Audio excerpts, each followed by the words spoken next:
Sir மக்களுக்கு காசு எவ்வளவு முக்கியன்றத புரிய வைக்கிறது தான் சார் என் ப்ராஜெக்ட். எப்படி சார் இந்த மார்க் இருக்குல்ல சார், இதுல உங்க கிட்ட இருக்க காயின் எடுத்து வைங்களேன். இது ஓகே? Sure sir. சார் கரெக்டா அது மேல வைங்க. டாமி கேட்ச். அவ்வளவுதான் சார், ப்ராஜெக்ட் முடிஞ்சிச்சு. Thank you sir. என் படம் முன்ன பின்ன தெரியாதவங்க காசு கேட்டா கொடுக்க கூடாதுங்கறதான் சார் என்னோட ப்ராஜெக்ட். Thank you sir. நவருங்க சார், அடுத்த கிளைண்ட் வந்துட்டாங்க. சில்லறை வேணும்னு கேட்டிருந்தா நானே கொடுத்துருப்பேனடா. பூரா அப்படித்தான் இருக்குமோ? சார் சார் சார் இங்க வாங்க சார்.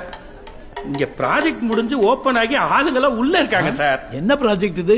Vandalur zoo sir. பின்னாடி பஸ் ஸ்டாண்ட் வர போகுது. இங்க பாருங்க சார், யானை இருக்கா, கேட் இருக்கா, கரடி, சிங்கம், ஆடு எல்லாமே இருக்கு சார். ஆட்ட போய் சிங்கம் பக்கத்துல வச்சிருக்கியே, அடிச்சு தின்றாதா? நான் இந்த அளவு கூட சயின்டிபிக்கா யோசிச்சிருக்க மாட்டேன்னு நினைச்சிட்டீங்கல்ல சார். சத்திய சோதனை. புரட்டாசி மாசம் சார். சிங்கம் ஆட சாப்பிடாது. சிங்கம் அப்பா திட்டமாட்டாரு.